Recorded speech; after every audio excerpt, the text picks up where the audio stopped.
Olá, pessoal. Hoje nós vamos estudar Isaías, capítulo 1, versículo 18. O texto diz assim: Vinde, pois, e arrazoemos, diz o Senhor. Ainda que os vossos pecados sejam como a escarlata, eles se tornarão brancos como a neve. Ainda que sejam vermelhos como o carmesim, se tornarão como a lã.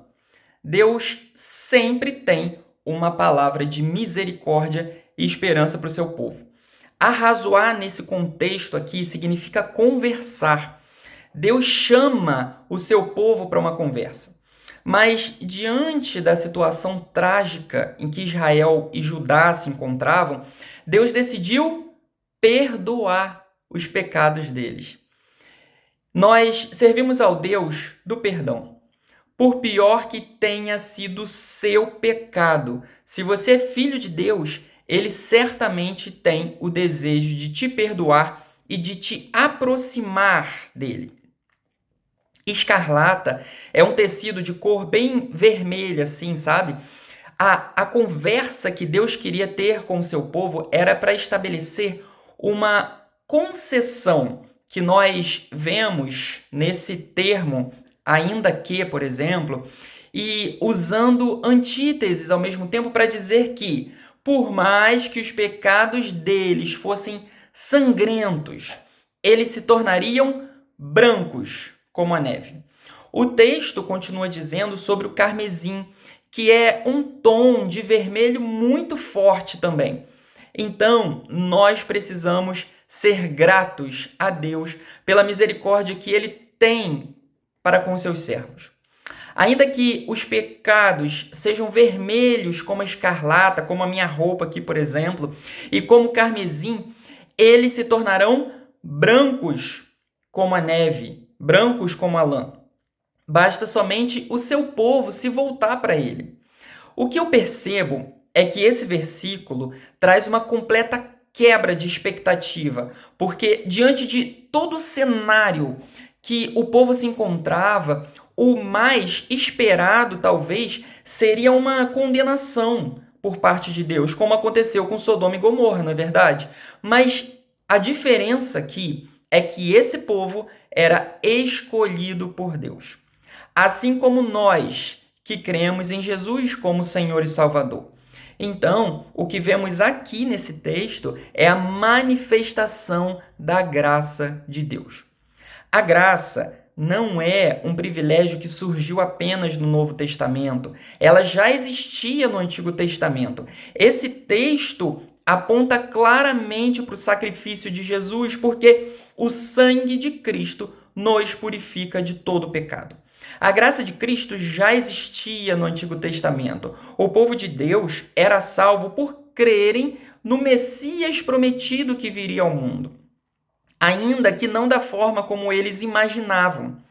Nós vimos a forma didática que Deus tem para nos mostrar a sua graça.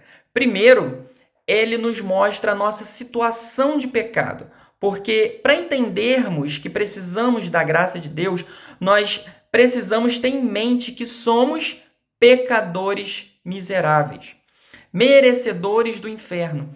Só assim nos tornamos eternamente gratos ao Senhor por essa graça irresistível que nos alcançou.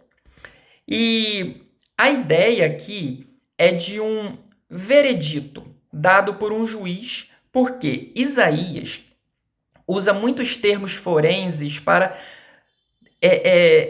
escrever esse texto no hebraico. Imagine você diante de um juiz sabendo que é culpado por diversos atos errados. A sua sentença de condenação é certa, mas de forma surpreendente, o juiz resolve dizer que você está perdoado dos seus erros de forma graciosa. Diante disso, é claro que você iria, no mínimo, pular de alegria, não é verdade? Essa é a manifestação da graça de Deus que nos alcança de forma gentil e nos constrange de forma que não temos como resistir, não temos como dizer não para essa graça. É claro que, associado a essa graça, temos a ação do Espírito Santo que não nos deixa resistir a ela. Agora, o que eu acho muito interessante aqui é que a neve e a lã são elementos naturalmente brancos.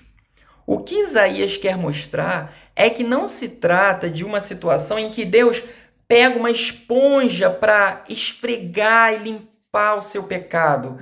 Ele não pega uma esponja para esfregar e limpar o pecado do povo. A ideia aqui é de uma mudança radical.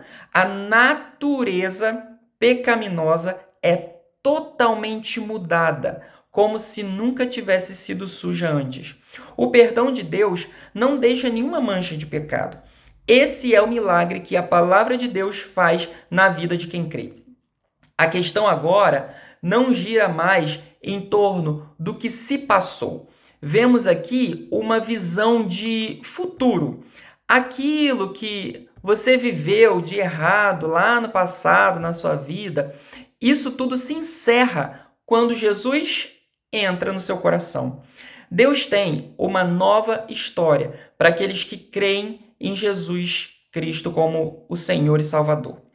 Não é igual a uma redação que começa com uma história triste e termina com um final feliz. Não é isso. É como se Deus rasgasse toda aquela história triste e começasse uma nova história feliz desde o primeiro parágrafo. Era isso que Deus queria fazer com a nação de Israel e é isso que Deus faz com você também. É como se tudo começasse do zero. São novos sonhos, novos projetos, novas realizações. O perdão de Deus é total, pleno, completo, com efeitos retroativos, como se o pecado nunca tivesse existido. O que nós temos aqui é uma clara revelação de que a justificação ocorre somente pela graça e de maneira incompreensível. Foi essa graça que nos alcançou. Então vamos ter isso em mente para entregarmos sempre o nosso melhor para o nosso Deus. Amém? Que Deus abençoe a sua vida.